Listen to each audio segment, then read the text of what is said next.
Dr. Weiner.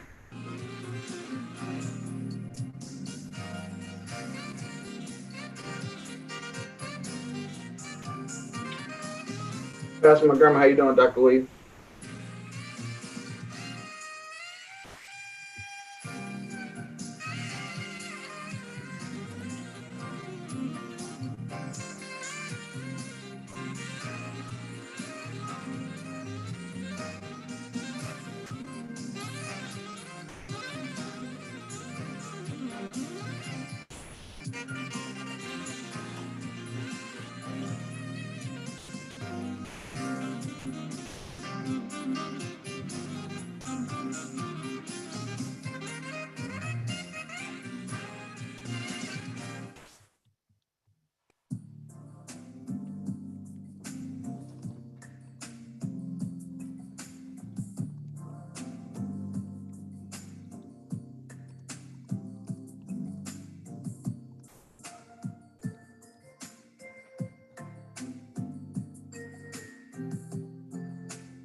Good evening. Good evening. Good evening. Welcome to this evening's webinar of the National Baptist Convention USA Incorporated, Turn Obesity Around, part of our regional webinar series, beginning with our Northeast region. And this also will serve as our kickoff meeting for our series of webinars that will continue through the fall. We certainly hope that you have had a blessed day. We also will remind everyone that they can ask questions, make comments, and post in the chat. We're preparing shortly now to receive greetings from the chair of the board of the National Baptist Convention USA Incorporated on behalf of our president, Dr. Jerry Young. So let's now send it over to Dr. Boise Kimber. Thank you, Dr. Miner, and to all of you who have joined us on this evening. I bring you greetings from our president, Dr. Jerry Young, and from the board of directors, executive committee of the National Baptist Convention USA Incorporated. I want to thank Nova Nordis for partnering with the National Baptist Convention in this ongoing seminar and to help us to talk and to relate and to learn more about obesity. Let me thank those from the Northeast who have joined us, and I'm sure that there'll be more to join us tonight. Dr. Manning, I want to thank you for the job that you are doing with our health initiative in our convention. And to, again, on behalf of our president, Dr. Jerry Young, board of directors, members of our convention, I want to welcome you and thank you so very much for being a part tonight. Thank you so very much. Thank you, Dr. Kimber. Thank you for those words of greetings. And we also want to recognize tonight our General Secretary, Dr. Alvin Edwards, and the chair of our Federal Faith-Based Initiative, Dr. Alvin Love. And again, my name is Michael Miner, and I am the National Director of the National Baptist Convention USA Incorporated, H.O.P.E, HHS Partnership. All right, folks, this is history making on tonight. It's not many times that our denomination kicks off a major initiative for the first time. You're here tonight, and despite the pandemic, we're all going to be a part of this.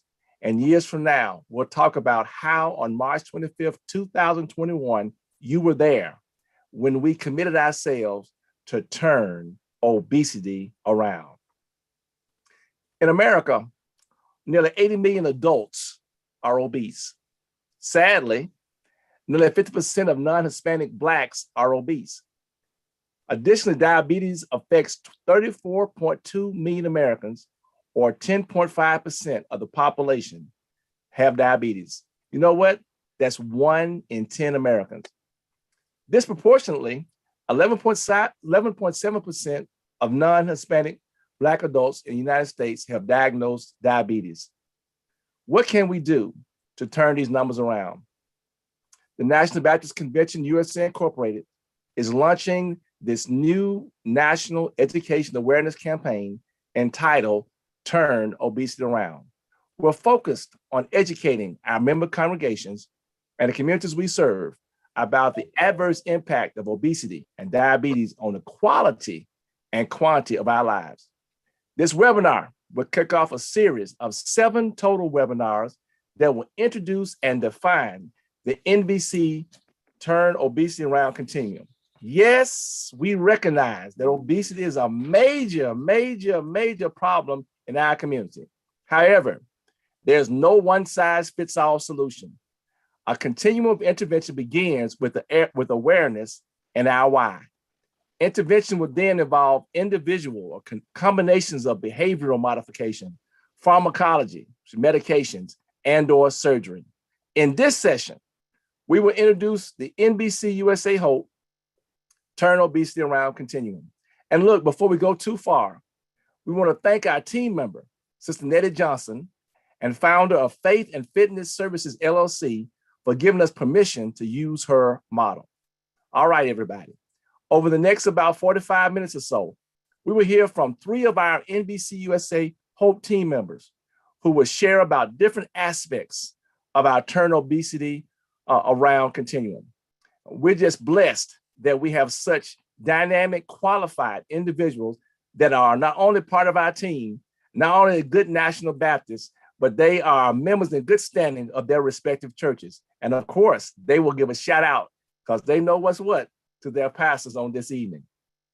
All right. I'm going to begin with just a brief overview of our turnaround initiatives.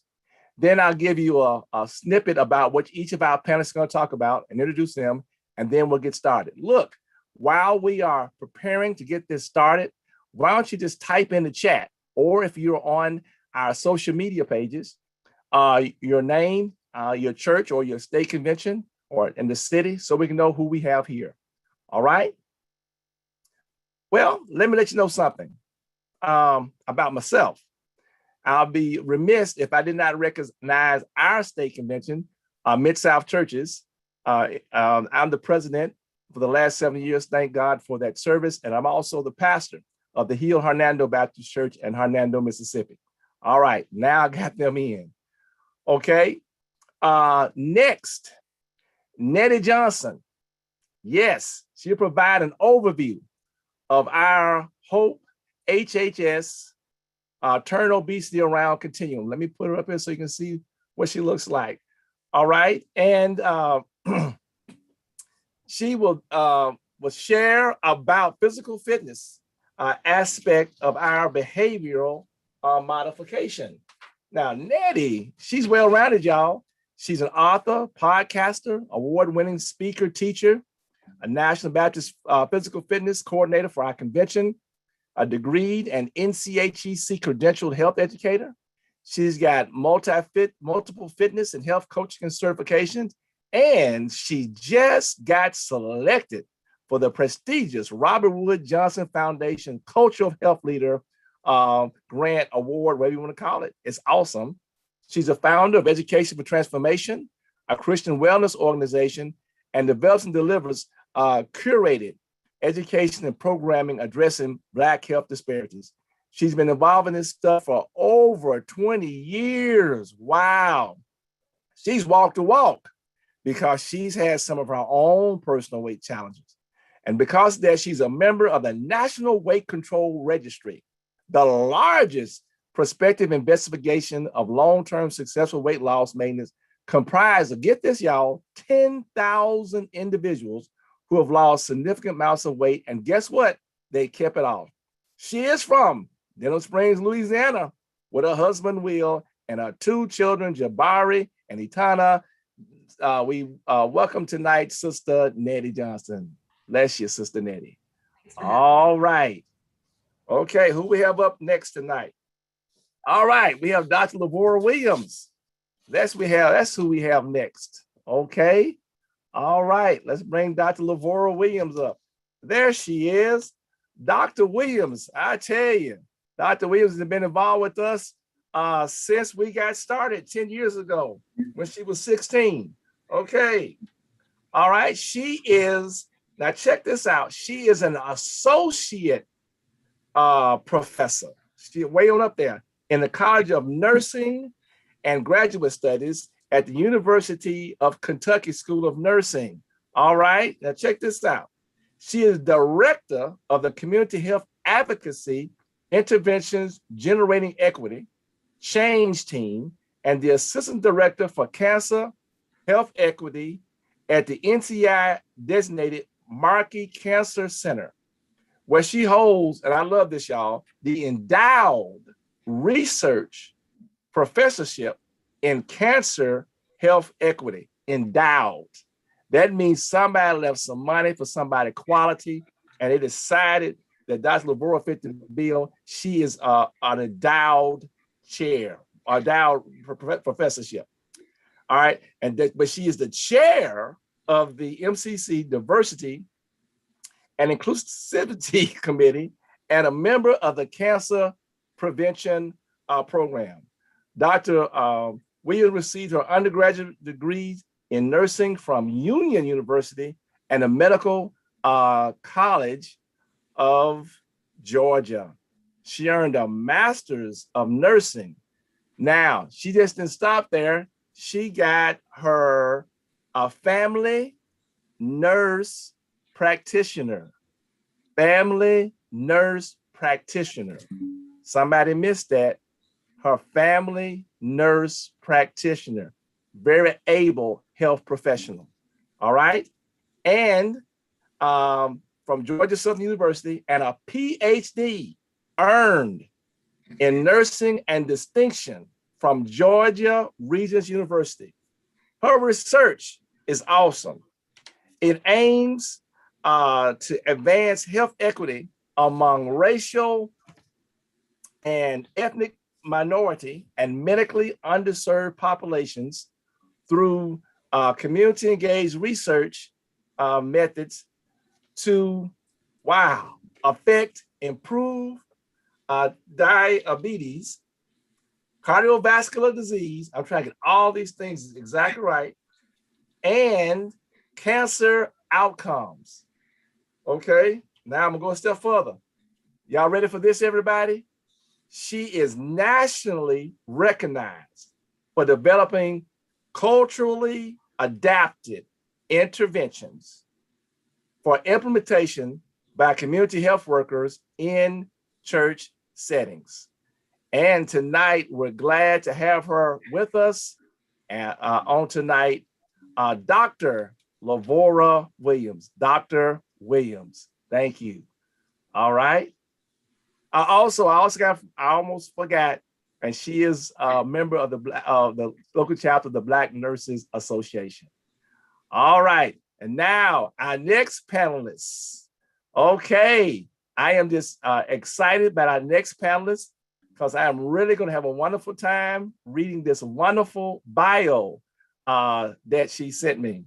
Okay, so we're here for Sister Ellen C. McKnight, MPA, working on her doctorate. She is a nutrition, wellness, and public health advocate. All right, she is passionate about nutrition and wellness and the intersection of what those things are. She is the principal of the Maxine firm. The Maxine firm is a nutrition and wellness firm. Matter of fact, she's been doing it since 2016. Preventing chronic diseases directly related to nutrition practices is the primary objective. The Maxine firm, that's her firm, a young Black woman, a woman of color, have our own consulting firm nationwide that facilitates the implementation of healthy lifestyle changes by way of nutrition and wellness seminars, workshops, and symposium. The Maxine firm, that I did tell you that's the one that she runs, builds supportive infrastructures that provides our clientele all across the country with the tools needed to achieve their personal nutrition and wellness goals. For all you out at HBCUs, she has completed her bachelor's at Southern University, A&M, all right, in human nutrition and dietetics, her master's in public health administration, that completed a dietetics internship. As I said before, she's on her way working on her doctorate. She wants me to make sure I let you all know that she is a member of Alpha Kappa Alpha sorority and part of the National Organization of Blacks in Dietetics and Nutrition and the Academy. Wow, the Academy of Nutrition and Dietetics. For you tonight, Sister Ellen McKnight. Thank you. All right, I did real well on that one.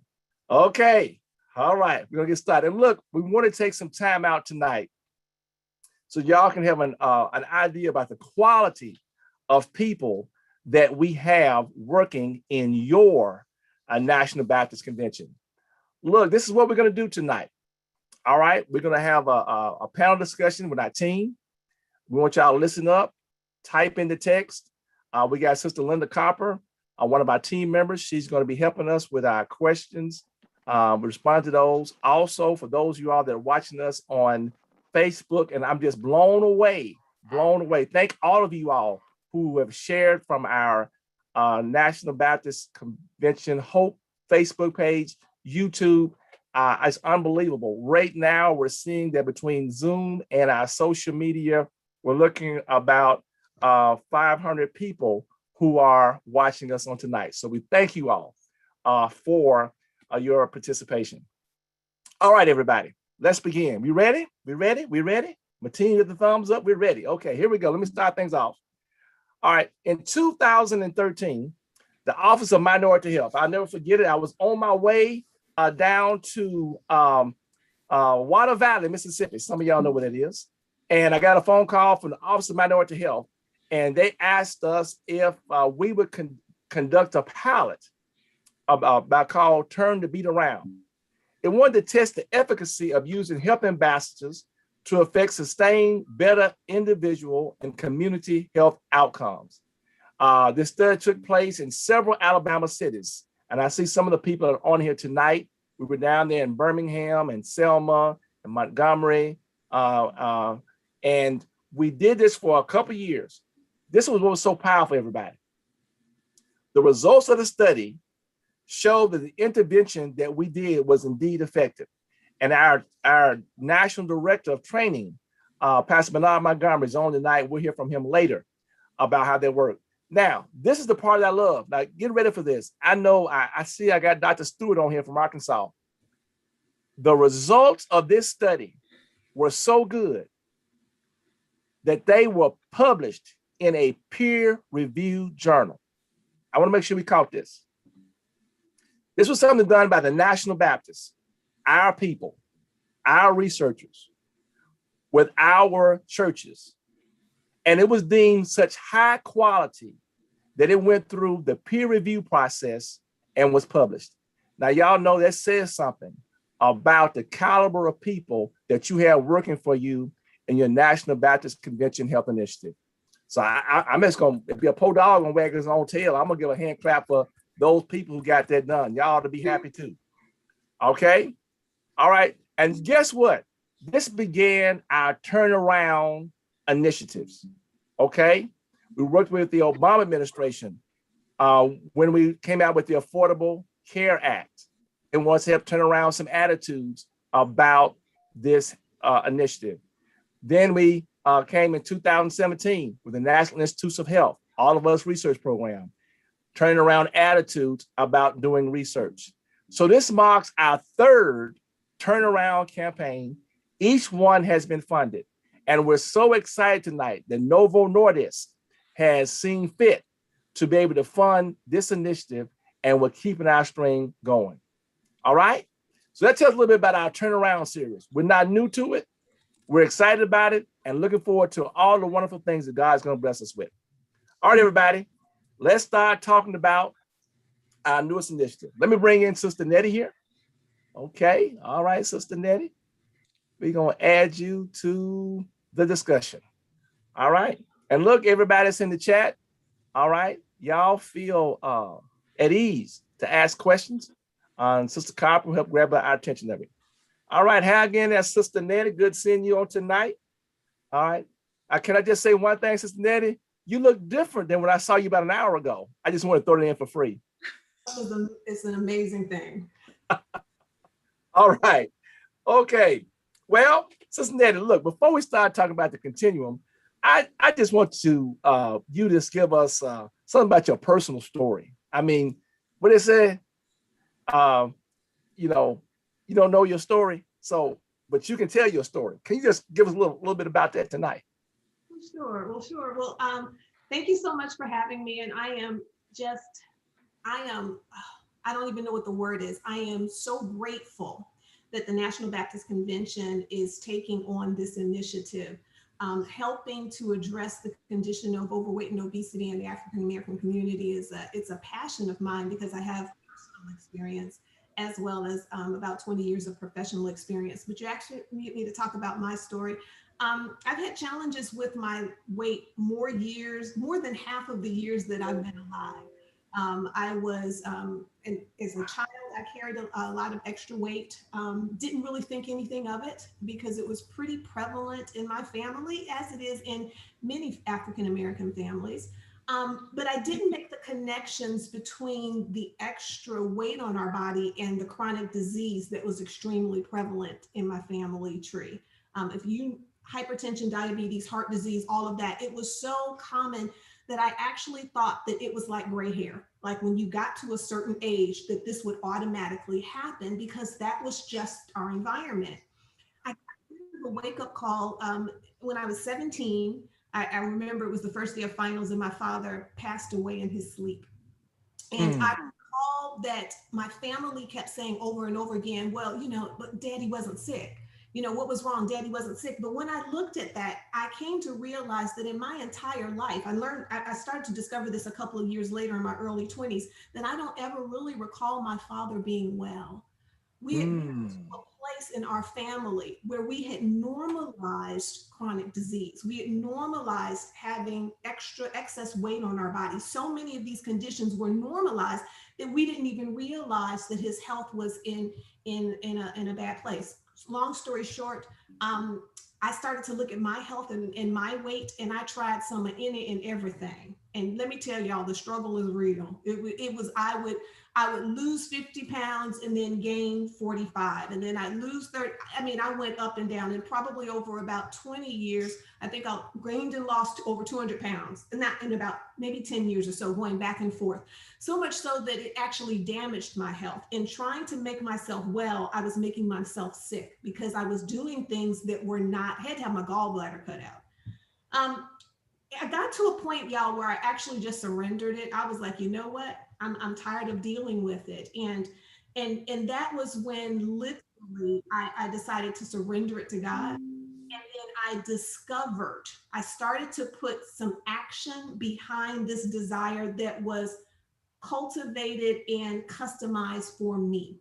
I literally started to discover what would be a path that would not only allow me to lose weight, but to be able to keep it off, not doing fads and trying all of these different things. And this is why I think this is so important, Dr. Miner, that we're doing this, because there's no one path for every person, right? And like, we are individual. We all have our individual, our biology, our ecology, our environment, our preferences, our lifestyle. Different people need different things. But I thank God that I was not only able to find the fit for me, but I also spent a decade working for the nation's leading weight loss company. I worked on as a national trainer. I helped develop programs and as in running operations for the states of Texas and Oklahoma. I have observed and have supported people, thousands of people in this journey. And in my organization now, I specifically do a science-based, faith-empowered approach to help Black people to realize, look at where we are, and to make changes that are effective and healthy and sustainable, so that we can align ourselves to be good stewards of our bodies and to improve our health as we're losing weight. So that's my story. I have academic experience, and I also have a lot of personal experience, and I have hard experience. And I just thank God and thank the National Baptist Convention and our sponsor as well for allowing us to be able to really work on this very important initiative. Yes, big shout out to Novo Nordisk. All right. All right. Well, guess what? Wow. What a story. I like this. Healthy, effective, sustainable. I'm going to keep that in mind. Okay. All right. So I'm sure your personal story has some impact as you were designing this I Turn Obesity Around continuum. Would you kind of like provide us a high level overview of what this continuum is all about? And again, thank you to your company for allowing the National Baptist Convention to have use of this. Thank you. Thank you. And as you mentioned, Dr. Miner, I'm going to pull this up on the screen, is that what we are doing is we're kicking off a series of webinars that will address a number of different aspects, because when it comes to managing your weight, to getting to a healthy weight and staying there and doing it in a healthy way, it is a multifaceted problem. So it takes a lot of different aspects that need to come together in the approach to address it. And so this framework, this is what we call our Healthy Weight Loss That Lasts framework. If you notice, it has a number of different elements that we will be unpacking and exploring over the next the series of webinars that are coming up. To kind of just give you the quick overview, as you suggested, at the bottom, you'll notice that it starts with awareness. We have to address this issue and begin to have some conversations that we really don't have, not only in the African American community, but also not in the Black church community. You started off by mentioning some very important statistics and data, but I want to add in a couple of other ones that go specifically to the Black church. When we look at Americans in general, the condition of overweight and obesity, together impacts 2 out of 3 adults. But when we get into the church, there's some research that finds that people that attend church regularly are 20% more likely to have the condition of overweight or obesity. So our prevalence and it increases. When we look at clergy, youth, the rates of overweight and obesity in the African American Christian community is greater than the general public. So I'm glad that we're having these conversations. Y'all, we have to go to awareness, because as a man thinketh, so is he. When we renew our minds, it has to start there before we can change our actions and our behaviors and take steps to get to a change. So we want to have those conversations. And so some of the webinars will talk about that. Things like our historical aspects, the cultural reasons, also some of the biological things that may be in place, and also how having extra weight to the point that we are in the clinically obese or overweight category, how that impacts our health. So we're going to do a lot of education, but education has to go forward. It has to be applied. The next step up, as you go there, it then goes to what is your why? This is where we are going to dig in and have each person that comes along on this journey with us to determine what is going to be your personal motivation, right? The reason for one person may not fit for another.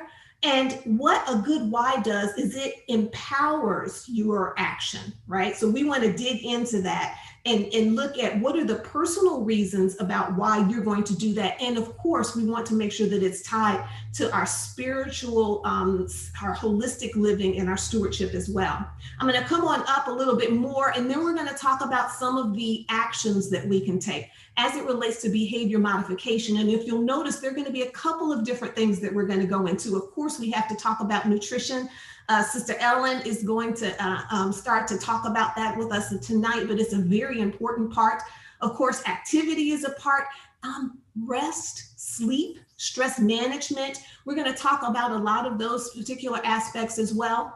And then if you notice in this framework, there's this path where some people are able to, through a combination of those things, get to a healthy weight, right? But there are others.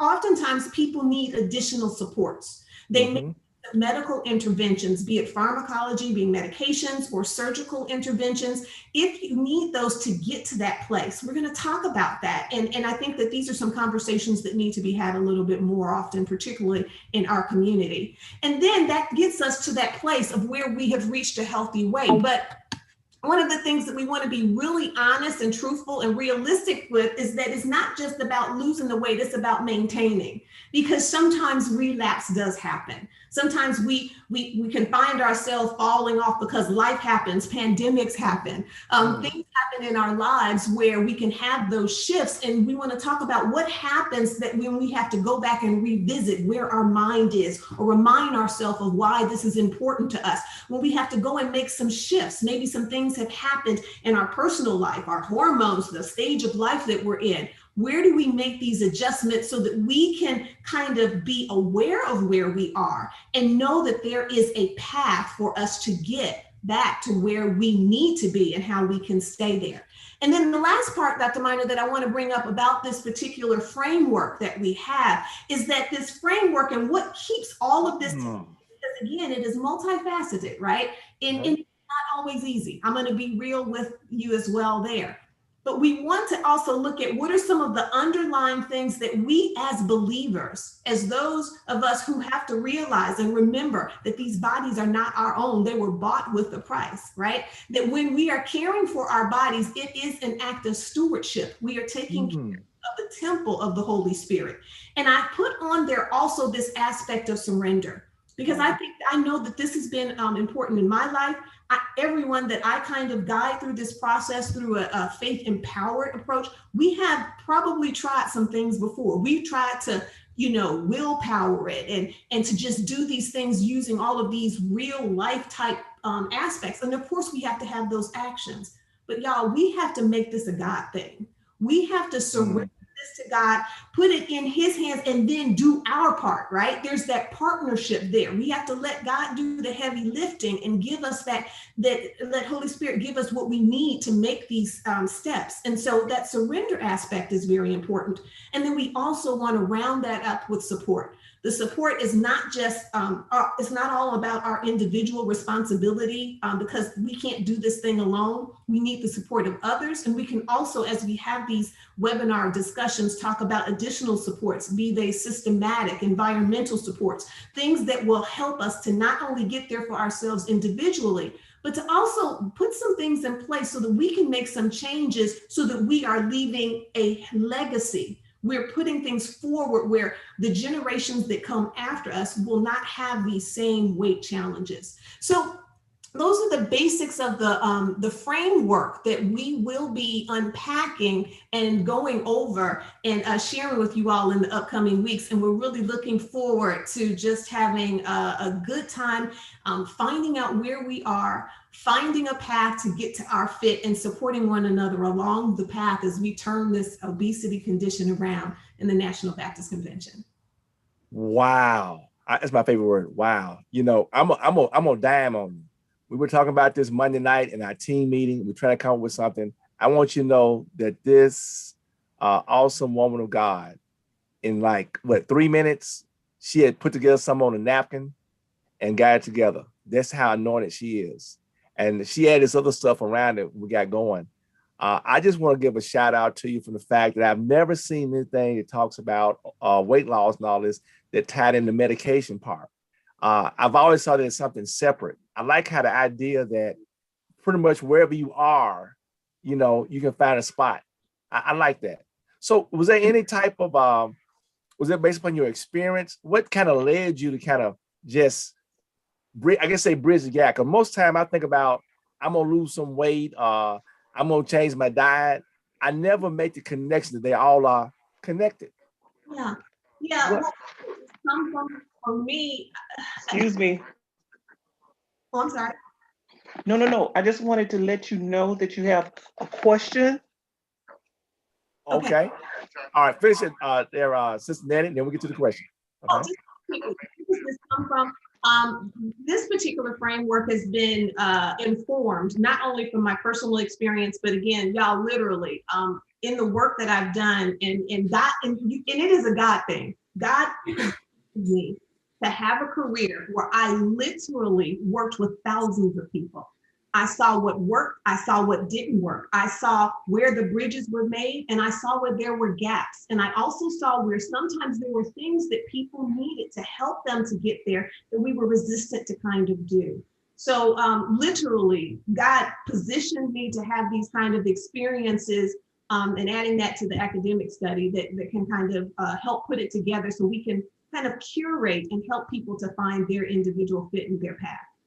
All right, excellent. All right, so Sister Copper, see, we had a question. I'm trying to, who was that person that had a question, Sister Copper?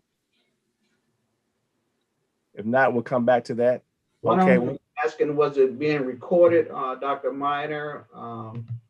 Yes, it's being recorded, and we will. It's actually right now on our we're live on our YouTube page, and it will be edited and be available for a premiere within the next few days.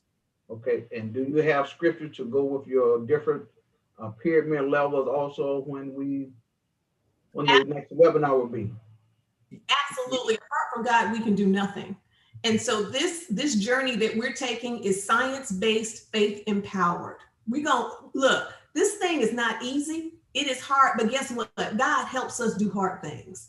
And we cannot, nor should we, attempt to try to do this thing without him, and his word is speaking to us and gives us what we need. So definitely, this is a holistic path that we're going to be taking. So yes, sir. Yes, sir. Yes, sir. And we've had some songs together, so we can maybe get Sister Ellen to sing a couple of them for us. Then go to, I can see I Surrender All. I can see all this stuff going on within everything. So we're already on with Christian Soldiers. We making this thing go. And look, fellow National Baptists, we are working with this as we go in. So you're seeing history being made. Look, I got to ask this thing, this question. And I want y'all to zero in this. I love, Sister Nettie, about this on your thing, your why. I see the awareness. And the thing I like about your model, I always talk about going from awareness to the behavior modification. But you go from awareness to your why, then to the behavior modification. Can you really shed some light on, enlighten us on the points that power that your why? Sure. Can I share from a personal experience? Sure, certainly. See, here's the thing. Awareness deals with our head, but our why goes to our heart. Oh. Okay. Let me tell you where this got into me when I was 17 years old. I shared a little bit earlier about when my father passed away. My daddy was one of 11 children. He was the eldest. And as I mentioned, these conditions were very prevalent in our family tree. And I mean, even my uncles, aunts, everybody, we had all these conditions. And my father was an educated man, right? He knew up here what was going on. He knew what was happening when the doctors would tell him this. And the same thing with all of his brothers and everything. The awareness was there, but it wasn't enough to take action. Y'all, when my daddy didn't wake up, when he did not wake up, I watched, and this was me as a 17-year-old young lady, I watched so many of my uncles that had conditions that weren't going to take their medication, they started taking their medication. I watched uncles that knew that they needed to change the way that they needed to eat. One of my uncles, who was Mr. Fry Daddy, he started learning how to smoke foods and how to bake foods. I watched them make some change because it went from being head knowledge to heart knowledge. Okay. And we get this thing down in here, and when our why is strong enough, it can answer some of those, but when and how and where. It can give us that empowerment. And I want to say this again, our why also has to be connected to God. When we connect that why to God too, and make sure that that's a part of it.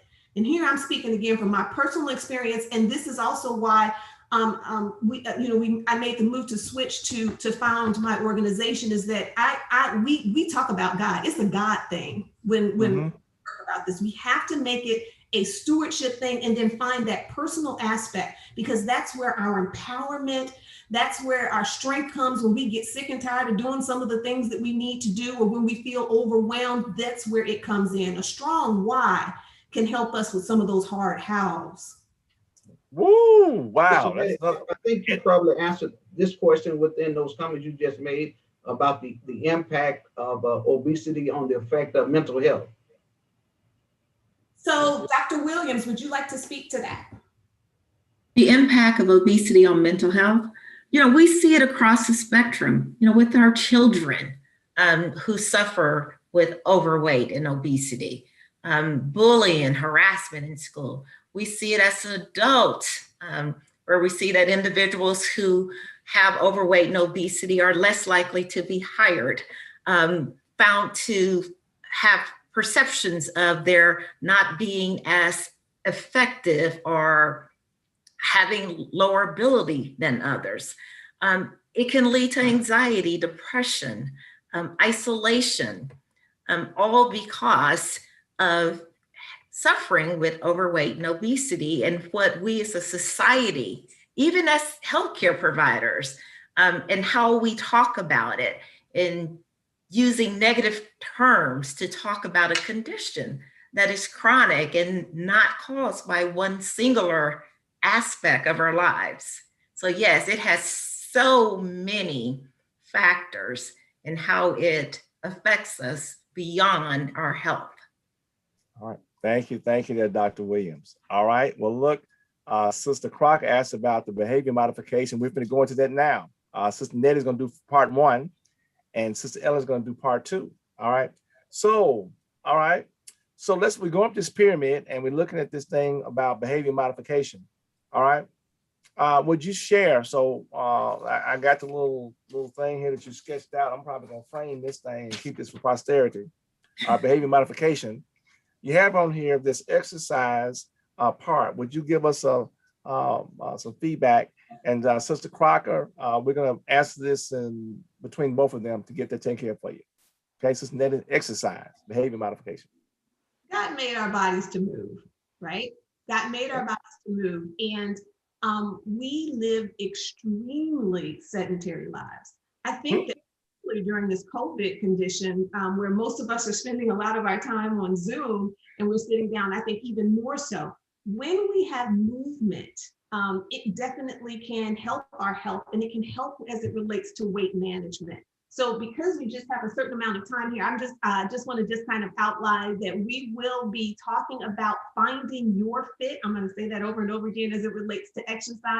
What works for some people may not work for others. What we may have been able to do in our 20s may not be a fit in our 50s, right? We have to find something that is going to be effective, safe, and something that we can do with consistency. So we had a program in the National Baptist Convention a couple of months ago called Let's Move National Baptist. What we're going to do is we will have an aspect where we will talk about the different types of exercise, cardiovascular, muscle toning, strengthening, balance, all of these types of things. And we're going to guide people to resources to help them find something that will fit in their lives, so that as we are, being consistent and having progression, it can help us to not only lose weight, but to also maintain it, and also for general health, for our general overall health. So we're gonna dig into that exercise piece in the upcoming weeks.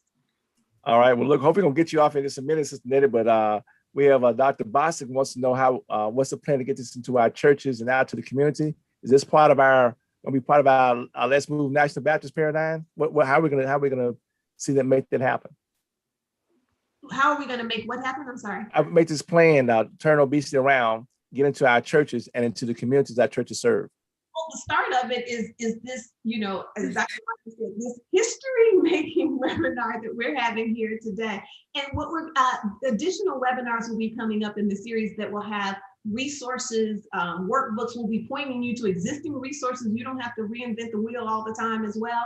But as we're guiding it through, what we really are encouraging, and y'all, I'm gonna be honest, what we need for the everybody that is part of this, is on this call, start to share in the churches. We are providing the resources, the guidance, the opportunity to come together and to have some of these discussions, to do some of these explorations.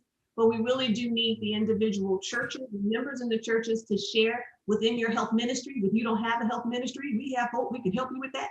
If you don't already have one, and also to just share in your families and in your community. So we're going to provide the resources, and these webinars are going to be our hub of sharing, and you'll get workbooks, handouts, things like that as we go forward. All right, thank you. All right, what about rest and stress, or is it stress and rest, or is it rest and stress management, or is it something? What is it? What about that? How to do it with behavior modification? Both of them, they are extremely important. Y'all, let's not sleep on the importance of good sleep. Sleep is extremely important. That time of inactivity is actually very active. It's a time when our body is repairing and resetting, and hormones and all of that. If you don't get sufficient sleep, it can also impact our weight management as well as our overall health. So we're going to be talking about not only, good sleep hygiene and how to make sure that we're getting good sleep. And when we have conditions of overweight and obesity, sleep becomes, for many people, more of a challenge as well. But we also talk about stress management. Stress is another one of those aspects. As Dr. Williams was talking earlier about, some of the mental health aspects, stress does affect some of our hormone levels that definitely directly impact fat gain, fat maintenance, and fat loss. So it's important for us to look at that stress factor as well. And I want to throw one other thing into modification, and it also goes under awareness. We also want to talk about some of this stuff that's going on in our head as far as our cultural biases that we personally have. of these things that prevent us from taking steps to manage our weight. And I'm just gonna go there really quickly. For the Okay. on the call, sisters, how many of us grew up hearing, don't no man like bones, only dogs like bones. You gotta have, I don't want, can we just be real? Yeah, well, somebody can hold on to. Come on. And how many times have we even said things like, well, my man likes me a little bit. We gotta have some of these conversations. Right. Some of these kinds of issues that Yeah. how we Wow. this act. I'm done. Let's Hey, go. look, I'm done. yeah, I've even said it a couple times myself. Yeah, okay. And Dr. Minor, she really touches on a very important point in Here we go. that, Come on, we bring you back here. Okay. All in right. that Go the ahead. discussion of overweight and obesity is such a complex topic. Even from our childhoods, it's our environment, it's our culture. There are social determinants that drives our stress up. There are lack of access to healthy foods, as Sister Ellen, I'm sure, will share with us. And we live in this obesogenic environment. Such as Sister Nettie said, we normalize obesity, we normalize chronic illness. So many of our family members have diabetes. We think like it's like God ordained that it's going to happen. So it's a very complex discussion that we're having here, and I'm super excited about the continuation of it. All right, wonderful, wonderful. All right, well, Sister Nettie, we thank you for this first part, but we got to go on to the next part about modifications because it's quarter of the hour, but we're going to bring on our very wonderful Ellen McKnight. Okay, all right, we're going to bring you up here. All right, and I want to thank Sister Ellen is always working hard. She jumped off one webinar where she's making $1 billion to come in and do this as a thing for her denomination. I just want to give you a shout out. A lot of younger people don't have that type of love for their convention. So thank you, Sister Ellen. Thank you, Dr. All right. So look.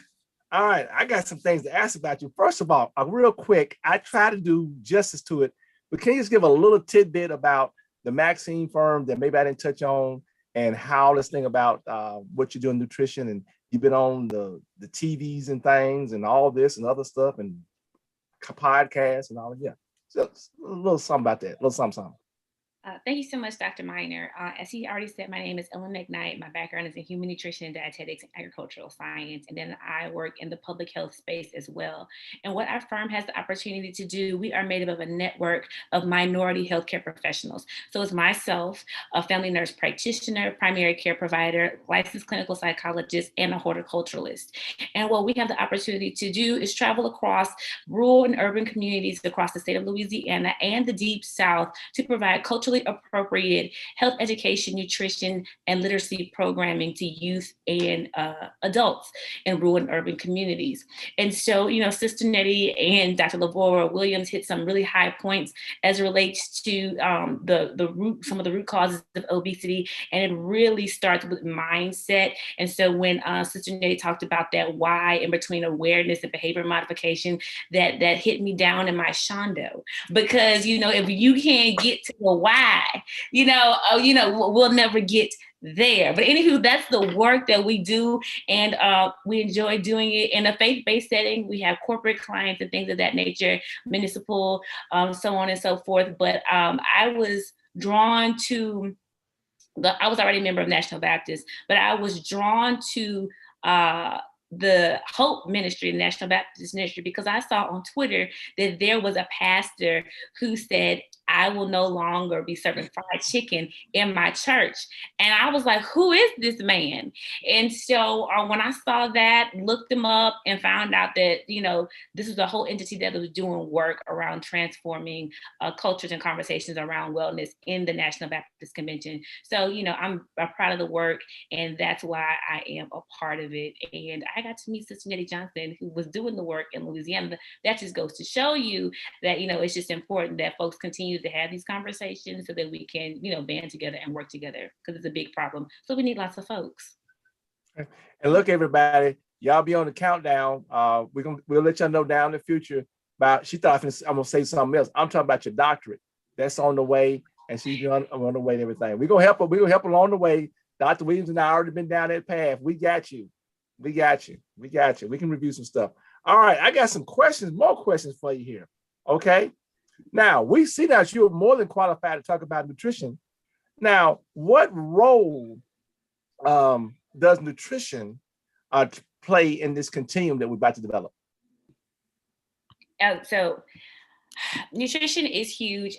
Sister Nettie has talked about this equation that she likes to share when we present, but nutrition, when it relates to obesity and weight loss and weight management, a lot of times folks might forget about nutrition. Well, and in essence, oftentimes it can be 80% nutrition and 20% physical activity. And, that just depends. That's not specific to every person, but it's in a broader sense. And so it's really, really important that we are mindful about the things that we put in our bodies, because those chronic diseases that we've been mentioning, overweight, obesity, heart disease, type 2 diabetes, hypercholesteremia, kidney disease, hypertension, are all preventable diseases. And it has everything to do with what we put in our temple and our daily practices. So it has a huge, inputs affect outputs. Dr. Sister Nettie already mentioned that our bodies are temples of the Holy Spirit. And so we want to encourage folks to consume foods in its most natural state, and or in the way closest to what God intended them to be. Wow, hold up. You said something there now. I want y'all to grab it. She said in its natural state. So we eat food in unnatural states? Sometimes we do. And so when I talk about eating foods in their most natural state, I'm talking about whole foods, not the store, but I'm talking about, we like whole foods, but I'm not talking about the store. I'm talking about foods in their fresh foods, whole foods, foods that have not been processed, foods that have not been genetically modified, foods so one of the rule of thumbs that I like to encourage folks to ask themselves, hey, before I put this in my body, right? Did it grow out of the ground? Can I pick this off of a vine? Did it grow on a tree? Or was it made in a manufacturing plant? These are some of the things that you want to ask yourself. And then, at the core, and when you ask yourself those series of questions, it's like, hey, is this real food? So if we intend to operate at optimum capacity, we have to put good things in our temple in order to yield good results. So it's kind of like that, Dr. Minor, I'm sure he has a Maserati, and he has, I'm just playing, but you know what I'm saying? All the guys, they like the fancy cars. And if you are driving a fancy car, our bodies are fancy cars, and that fancy car needs premium gas. We cannot be riding around here in these fancy cars, putting regular gas in them, because they're going to let us down. Same thing goes with our body. So. Wow. I love that. You know what? I'm so used to driving my plain old car. When I finally got me a luxury car, you ain't never lied. I'm used to putting that little regular. It's a hold up. So when you get that luxury car, you got to treat that for some luxury. I like that. We're going to borrow them. But look, since you talked about that, why are we so addicted to salt and sugar? Oh, that's a good question. Why are we so addicted to salt and sugar? I mean, so there's a number of reasons. It has a lot to do with upbringing and how you train your taste buds. You can literally train your taste buds. For example, some examples, some cultures have never had a cold drink or soda or pop, depending on what region you're in, ever in their lives, right? And then there are times, think about, we're from the South and we drink sweet tea, but there's a range or a spectrum to that, right? So sometimes, you know, to one person, the tea might be too sweet. To the next person, the tea is not sweet enough. You know what I'm saying? So that has a lot to do with what patterns that you've developed throughout childhood. I have some friends whose children, they don't give them sweets. They don't give them candy. They don't give them processed foods. They don't experience McDonald's. And so, What? you know, right? No Big Mac. No Big Mac, but those children, whenever they get to high school or college, their taste buds are going to be completely different than a child who was raised up on chicken nuggets, who was no shade on chicken nuggets, but you know, who was raised up on, you know, a whole bunch of juice and things like that, because our taste buds develop differently, and that's also cultural. Now, you know, from a scientific standpoint, we know that like eating excess sugar, especially added sugars, you know, that releases like neurotransmitters in our mind. So dopamine, so that's like a reward system, right? In your mind. And so it's addictive, almost like, you know, drugs, right? And so, you know, you're on a high, but that only lasts for so long, especially if it's an added sugar, because you're going to experience a crash. Now, we know that, you know, that's directly linked to added sugars. And there is some research that indicates that for sodium as well, but we know for sugar for sure that this happens. And so, you know, it's just really, really important from the onset. I know that's why childhood obesity is so prevalent, but it's in child nutrition is so important. But these practices have to be implemented at an early age so we can train our taste buds, we can train our minds, we can train our palates around what's important, what's healthy for us to eat, and what's appropriate and what's beneficial to our bodies in the long term. All right. Well, look, you got a question here from Sister Gerald Wood. Says, with FDA not always having companies labeled GMOs, how we know if you are eating something that is not GMO? With FDA, what? So with the FDA not always having companies labeled GMOs, how we know if you are eating something that is not GMO? That's a really great question, because the same thing with organic foods. No problem. We understand. The same thing it's the same thing with organic foods. You know, oftentimes a food can be labeled organic, but it's not necessarily organic. What am I saying?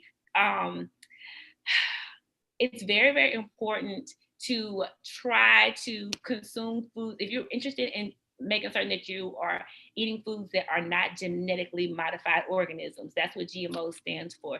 It's important that you either grow the food yourself, or that you try to shop locally, or just ask the grocer, or ask the grocer that you purchase your food from, hey, you know, like, who's the manufacturer? Where is this coming from? Is this truly, or is it truly, is this or is not this not a genetically modified organism?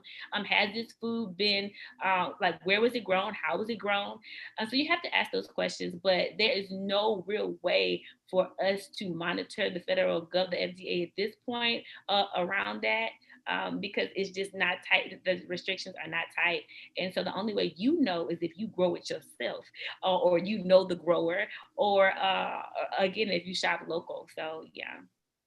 Now, look, everybody, we're about to run over our hour's time, but part of this because we're trying to ask all y'all's questions and everything that we have. Look, let me just get to this. So, look, y'all just hang with us for another 20 minutes or so. It will be done. But we have to ask this question. Now, in your efforts, I know you've seen those who are like cars on bad gas, Sister Ellen. They start and stop. Is there a health danger in the so-called yo-yo dieting, the start and stopping? If so, would you explain with them? Oh, okay. So yo-yo diet, y'all, diets don't work. Okay, so like diets don't work, lifestyle changes do. So it's all about making lifestyle changes that you can implement over a sustainable changes that you can implement over a lifetime. Okay, so those really strict diets that operate out of restriction, that's not what the Lord desires for your life. Okay, unless you have, you know, instructions from Dr. Williams, or, you know, your primary care provider or a specialist, and so on and so forth. That those lemonade diets, paleo diets, keto diets, that That does not work over a long period of time. So instead of starting and stopping and starting and stopping and causing and putting your body in a state of shock and also your strain on your internal organs, it's really, really important to make certain that you are eating a balanced diet, okay, but, you know, and a variety of foods. I always tell folks just to make certain that their plate is colorful. Okay. Oh, I was waiting for it. There it is. It was somewhere nearby. Make certain that their plate is colorful, because the reality of the situation is, as long as their plate is colorful, different colors offer your body different vitamins and minerals. Red foods, lycopene for prostate cancer. Blue foods, purple foods, high in antioxidants and help fight free radicals in your body that cause cancer. 9 times out of 10, if everything on that plate is brown, yellow, or orange, it's either high in fat, high in sodium, or high in added sugar. Woo! Lord, now mercy. Well, that, I tell you, we're just blessed to have her part of what we're doing. Don't look. Come on, y'all need to get a little clap rating now. We got some awesome panelists, and they are good National Baptists. Okay. All right. Wait a minute. Anonymous attendee asks, is there a daily amount of salt needed? That's a good question. That varies from person to person, especially as it relates to physical activity. If you're expelling a whole bunch of sweat and things like that, you know, Cincinnati can attest to that. However, the American Heart Association recommends that no more than 2,300 milligrams of sodium if you intake that. So no more than 20. The American Heart Association recommends that the average healthy American does not intake more than 2,300 milligrams of salt a day. How do you monitor that? Read your food label, check the serving sizes. It's really important. Now, that's the healthy American. If you're on high blood pressure medicine, the recommendation is between 1,400 and 1,800 milligrams for the day. Okay, so 2,300 if you're not on under 2,300 milligrams of sodium, if you're not on high blood pressure medicine, and if you are on high blood pressure medicine, between 1,400 and 1,800 milligrams of sodium a day. All right. Well, look, somebody else asked, do you encourage SOS free whole food based vegan eating styles? What is it? I guess it's about a vegan vegan eating style. Vegan. Yeah. So Sister Nettie Johnson has a book called Veganish, and it's a super awesome cookbook. What'd you say, Dr. Miner? No, I'm hearing you. Okay, it's a super awesome. Because you just did a webinar on veganism, but maybe think about that when you said that. Okay. You did a webinar on veganism this week. Go ahead. Yes. So it's a super awesome cookbook. But here's the thing: what we don't want you to get caught up on, are those. I don't want you to go to the store and buy a product just because it said vegan on it. Reason being is because we understand that the vegan lifestyle right now is popping, is hot. Folks are putting vegan and gluten-free on anything because it's selling, okay? And it's because folks are trying to live healthier lifestyles. That is great. But what we want you to be mindful of is the sodium and the sugar on a product, even if it says it's vegan, okay? Because a lot of times it may not have any meat in the product, but they might have substitutes in their product to make up for taste, all right? So in this cookbook, the cookbook has whole foods, real foods in this cookbook, okay, guys? So I want you to kind of focus, not necessarily on the word vegan. I want you to focus on whole foods and different colors and a balanced diet. All right. Thank you, Sister Ellen. All right. Thank you. All right. We're going to go up here and we're going to bring in Dr. Williams because we started moving up this pyramid because good seeing you again there, Dr. Williams. All right. Well, I think we kind of touched on all the things about the consequences of obesity. We've done that. Yeah. All right. So look, you educated me on this. Okay. Some people who want to do better, they just don't want to do better because for whatever, it's a death sentence if they don't do anything different. Why do so many people suffer from obesity have problem losing and or keeping the weight off? Dr. Miner, because of all of the things that we've discussed tonight, again, we live in an obesogenic environment.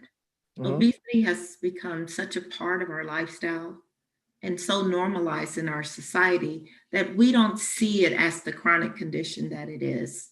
Okay. And secondly, when we do make up our mind to change, it's hard. It's hard to lose weight. It's hard to keep it off.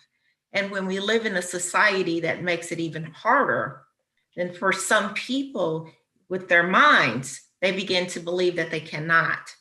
And they try fat diets and other things that are not healthy, things that they cannot sustain. So it becomes even a greater challenge until they interface with people like Sister Ellen and Sister Nettie. I got you. I got you. I got you. So then as we look at on the little chart that Sister Nettie showed us, so that there are some people then that behavioral modification won't work. So what are some things that we have to look at to help people that behavior modification just doesn't do it, doesn't cut it? Well, I think, Dr. Miner, that it's very clear in the literature that behavior modification is first.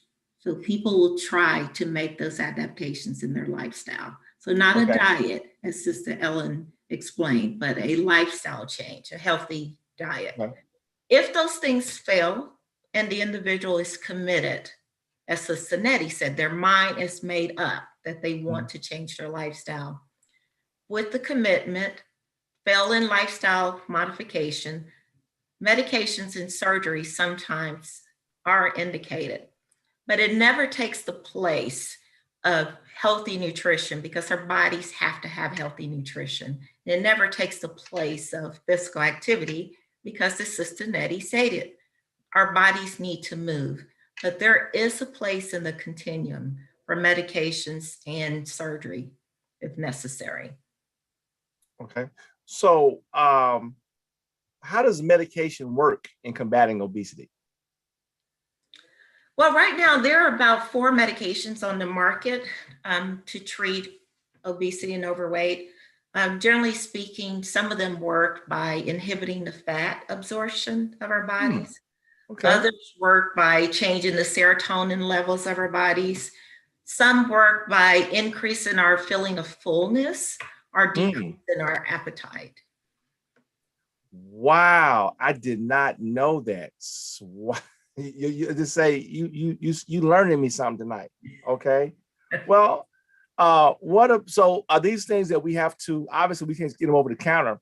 We have to work with our health professional and getting that done? Absolutely, Dr. Miner.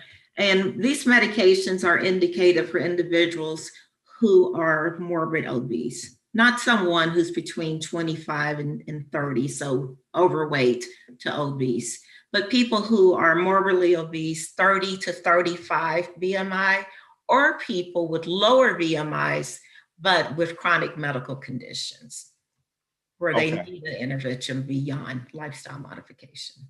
All right, I'm going to shout out to Sister Nettie again, because this is the first model I've seen that we work with that actually has a connection that has the medication there.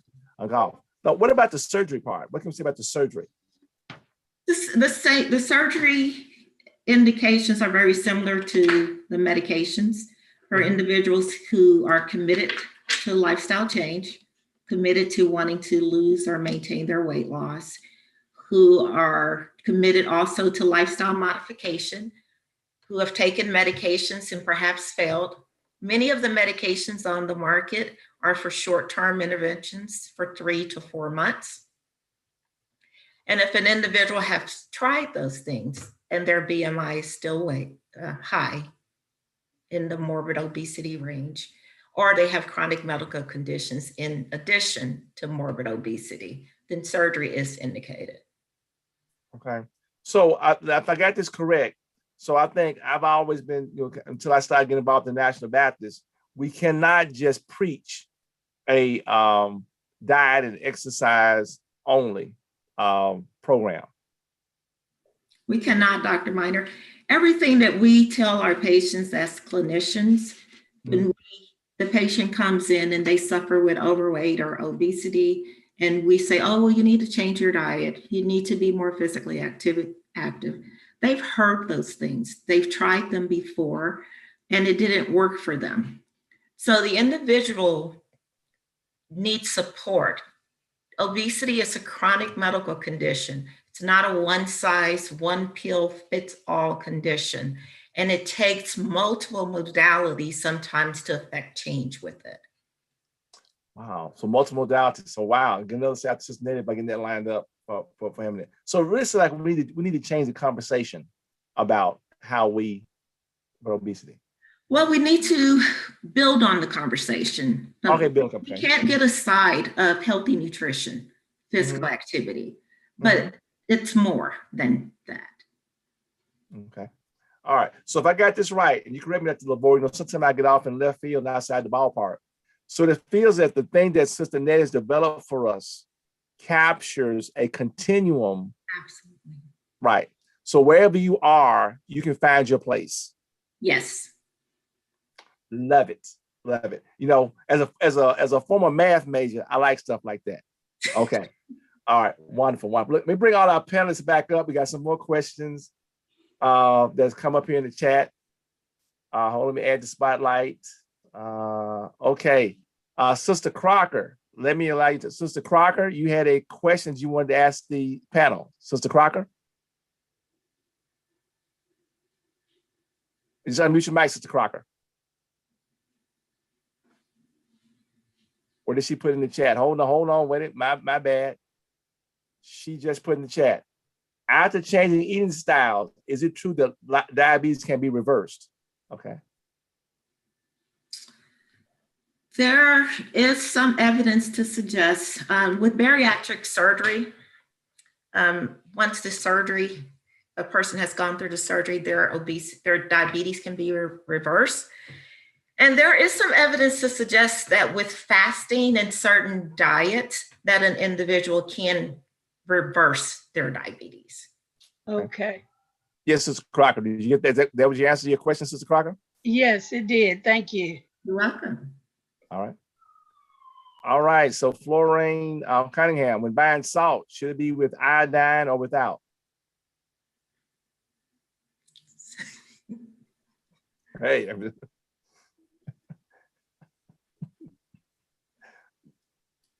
Nobody wants to answer? I was trying to read what Sister Nettie put in the chat. Could you tell me again what was the question for me? Well, I just put it out there for whoever y'all got, one of y'all panelists. Should it be with iodine? As you buy salt, should it be with iodine or without? Yeah. So iodine has been added to salt because of the Goiter's disease, and so if you're buying salt, salt with iodine is fine, even though we don't have Goiter's disease anymore because we've gone past that. Essentially, researchers will say salt is salt. There are some salts that folks swear by they're better than others, like the sea salt or the pink Himalayan salt, or nobody's here with the umbrella lady anymore with the iodine in it. But the whole point of that is those salts, the pink Himalayan salt and the sea salt, they're lower in higher in trace minerals and lower in sodium, but just by a little bit. The whole point is you want to have salt in moderation, but yeah. Okay.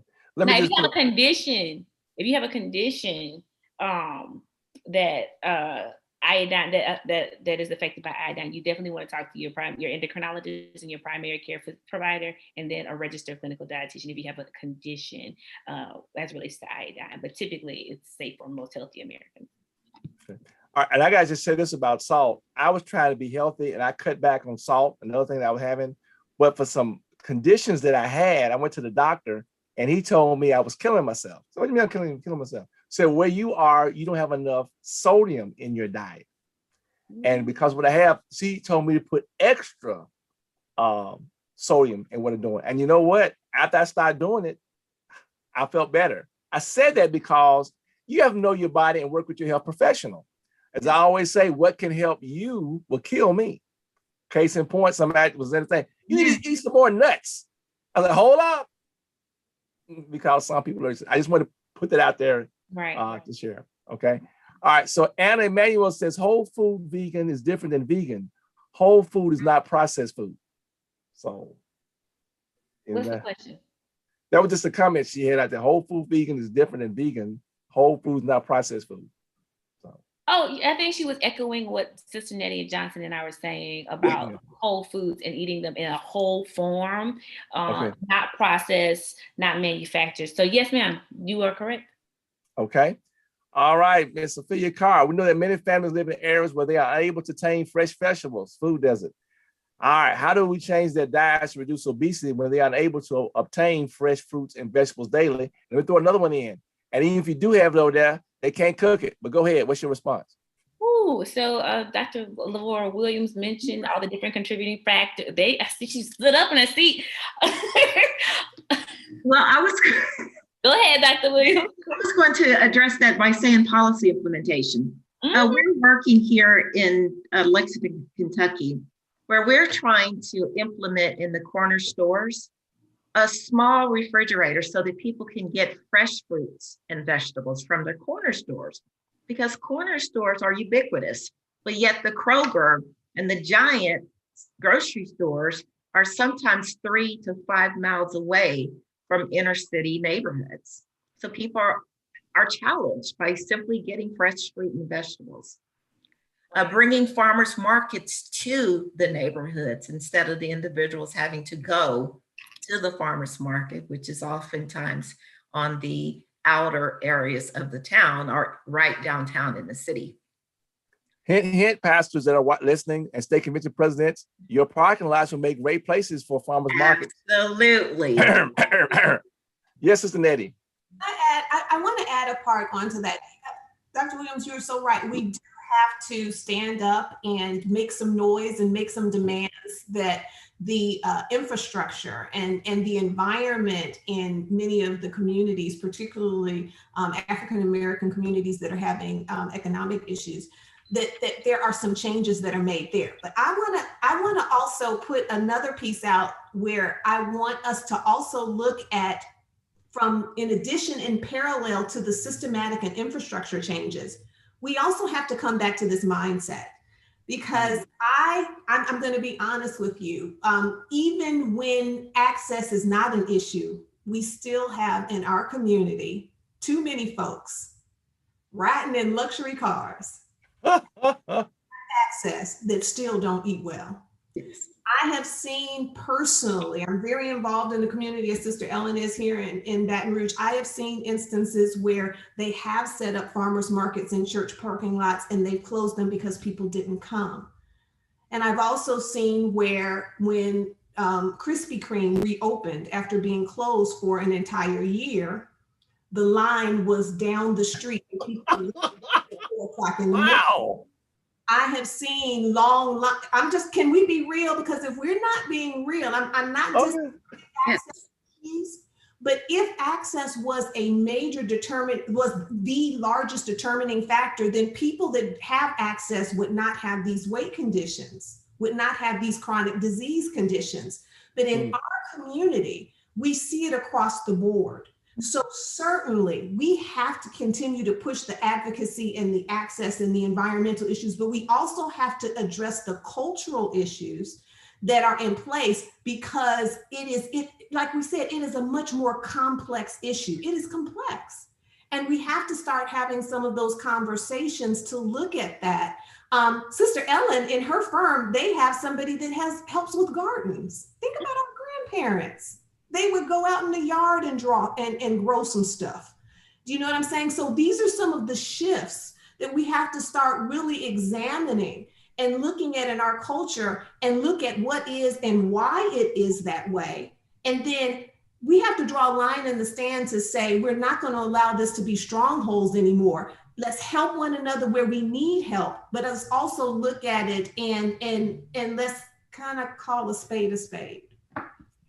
Also, well, since Sister Nettie has opened the door, she is absolutely correct, because there are lots of, I spend most of my time in urban communities because I'm interested in, reaching folks that look like you and I.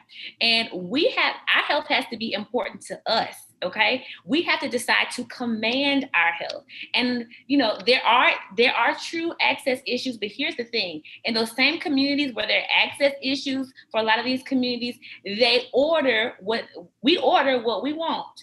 we'll go to another side of town to get what we want, even if transportation is limited. If it's important to us, if it's a priority to us, we'll find a way.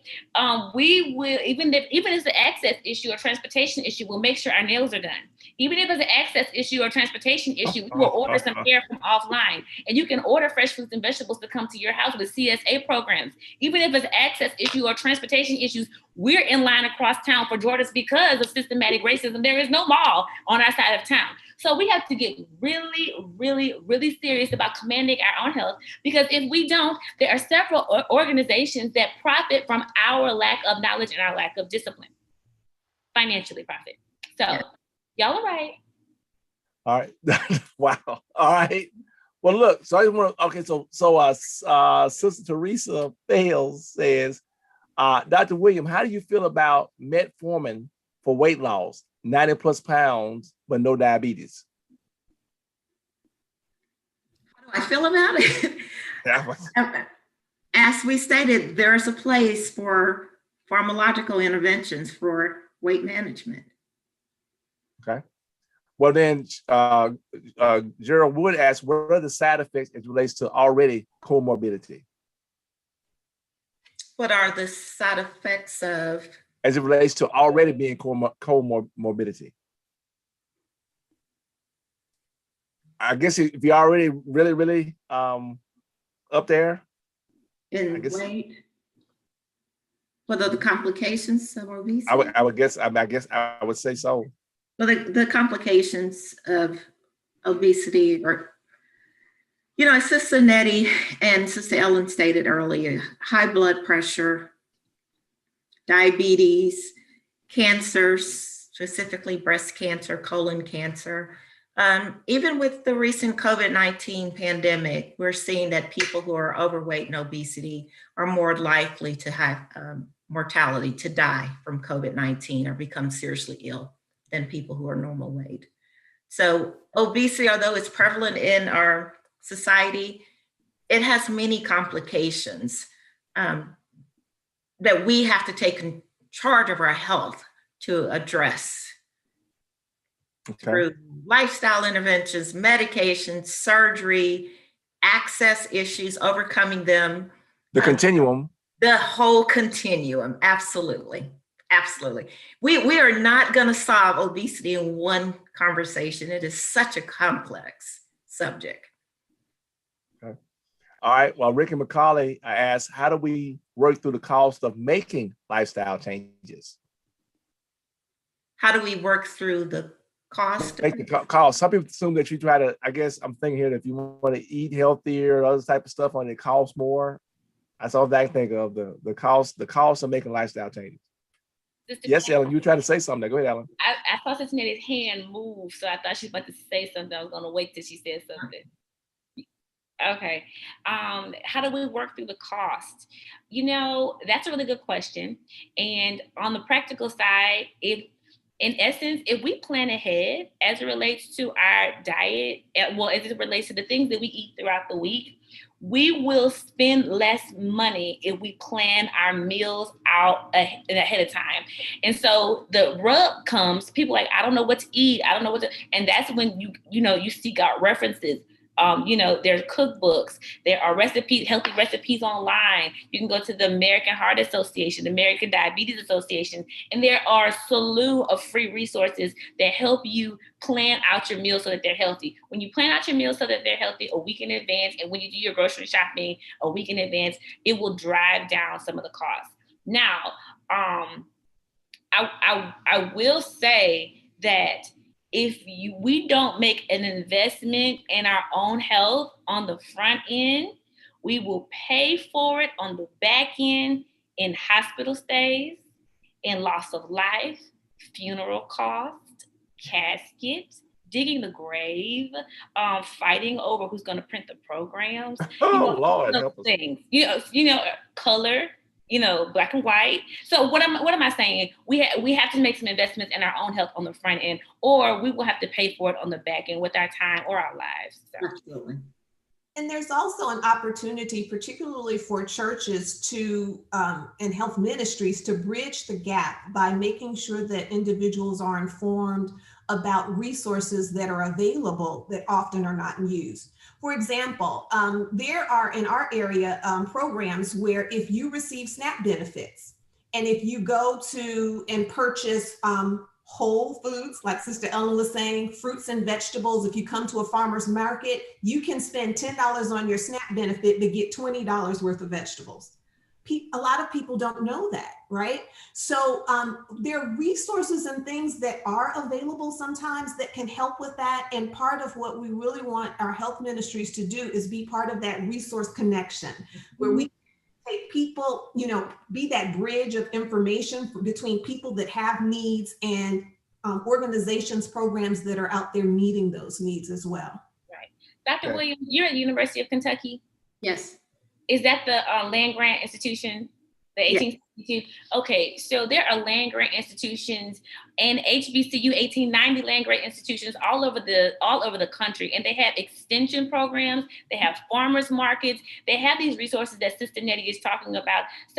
So if you want to grow your own garden, they have resources that can equip you with the materials, with the seedlings, to help and the instructions to grow your own food. They also have nutrition education programs where they show you how to purchase and prepare and plan for your food. And this is a free resource. So if you are find the one of the resources, you can find the closest extension office to you, and they can help in that space, in that area. I'm sorry, Dr. Minor, go ahead. No problem. We're trying to wrap things up. We know we run over. We're going to answer the last few questions in our chat. We also want to remind you that our next webinar will be for the Southeast region. Will be Thursday, May 20th. That's Southeast region, Thursday, May 20th at 8 p.m. Eastern, 7 o'clock Central. That'll be for the Southeast region. The next one coming up. And we will also remind everyone that each one of these webinars, we're going to talk about the continuum. We're going to talk about everything we're going to have a specific emphasis area, but we want to remind everyone of all the components where you fit in. All right, here we go. We'll run down this. Now, look, if I don't answer your question, that means that when I said this was it, you added yours later, okay? All right, K.R. Allen, I'm interested in plant-based and intermittent fasting. Please advise. Also, is an alkaline diet beneficial? Okay. So I heard. I'm interested in plant-based and intermittent fasting. Please advise. Also, is an alkaline diet beneficial? Okay, so an alkaline diet, you're talking about making certain that you eat foods that are like keep your body based, because cancer and things like that thrive in acidic environments. I understand what you're saying there. And then also with the intermittent fasting, not eating for 12 hours and then eating for a short period of time. I understand what you're saying there as well. For both of those, you need to consult with your primary care physician, and you also need to consult with a clinical registered dietitian to pull your blood panel. And because there are some folks who cannot intermittent fast because of certain medications that they may be on. And then also with the alkaline diet, there's not the research. You definitely want to consult with your primary care physician before you make those are restrictive diets, and you have to be in a place, your body has to be healthy enough for you to engage in a restrictive diet like that. And you said the plant-based. All things plant-based are great. Like, you're on the good foot right there. So if you're interested in, being more plant-based, that's awesome. That's going to, 9 times out of 10, that's going to keep you out of cancer alley, or, it's going to, you won't have to deal with as much obesity and overweight, hypertension, all of that. So the other two, consult with your primary care provider and your specialist and your registered dietitian. And then also with the plant-based, that's all great. All right. What about frozen vegetables? That's great. Frozen vegetables are great. There's a hierarchy to vegetables. First, you want them fresh as you possibly can. If you're not fresh or locally grown or from a farmer's market, Sister Nettie and Sister Williams mentioned, you want to go with the frozen route. Essentially, they pre-cook them and they blanch them for their color, and then they package them. So, frozen vegetables, that's a good option. They still have nutrients in them. And if you don't have access to frozen vegetables, the next option is canned. If we do canned, and I want us to just be mindful of this, because we do a lot of canned green beans in the church, you want to make certain that that can says no salt added, because we said we need to stay under 2,300 milligrams a day of sodium. And if you're on high blood pressure medicine, 14 to 1,800 milligrams. But that's a great question. Frozen is okay. Wow, you talking about the black repast meal now? The beans, the canned corn, and the fried chicken. That's the issue, Doc. Uncle has died of a heart attack. And when we go to the repast, we have heart attack in a to-go pot for you and the family. And we bring it to the house. Okay, awesome. All right, here's the next one. So Joyce just asked, is there a benefit in consuming the blue and yellow packs instead of sugar? Oh, you're talking about aspartame? Yeah. Okay, so the yellow pack is Splenda. The blue pack is the equal. Okay, so remember at the beginning of this conversation, we talked about we wanted to consume, those are artificial sweeteners, and the whole idea about those is that you need less of them because they're 100 times more sweeter than the original sugar, like the brown sugar or the white sugar. So here's the thing with that: if you are a type 2 diabetic, you want to consult with your endocrinologist and your registered dietitian about that. But for the average healthy American, research indicates now, because nutrition is ever evolving, that if you are consuming sugar, you want to consume it in its most natural form. A lot of folks recommend brown sugar or honey, especially honey, because it's antimicrobial. All right, we got the last two questions here. All right. Sister Nettie mentioned individuals that attend church have a higher risk of being obese. Please expound. Thanks. Yes, well, there was some data that looked at overweight and obesity in the church. And they found that not only are regular churchgoers 20% more likely to be overweight or obese, they also have higher rates of high blood pressure and cholesterol than individuals that do not attend church. But y'all, when we ask about where does this come from, there was also data in that study that found that 76% of pastors are overweight or obese. Oh, we know that. That's because y'all feed us too much. The preacher plate. Attend Bible study and attend church more likely are more than 50% likely to be obese. And this again is such a multifaceted kind of issue. I mean, we can even take it back. If you look at the history of the church and how it went through different modes, there was this mode in the early church where caring for your body wasn't even considered something. It was actually considered to be a not so spiritual thing. If we go back really far back into early Christianity, I personally believe that when we look at the Black church, we have been taught an overall theology, and I'm talking about a perversion of the liberating theology that is the truth of the gospel, right? That taught us to be fine with suffering here because everything's gonna be better in the Bible. Wow. And wow.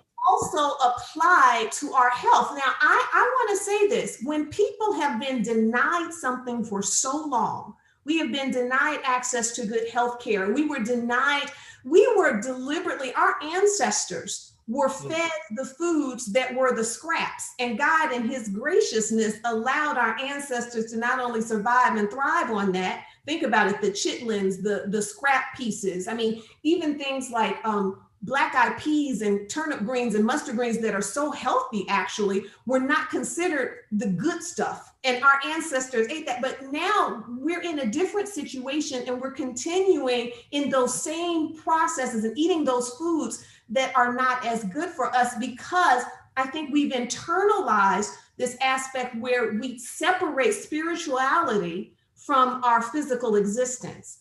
And that's why a big key part or component of what we do with the Hope Health Ministry is that we're talking about triune wellness, that we have to marry the spirituality and our faith and understand that God also cares about this earthly temple. Yes, you know, we building a home because this earthly house is going to soon decay, but right now our soul got to be right here.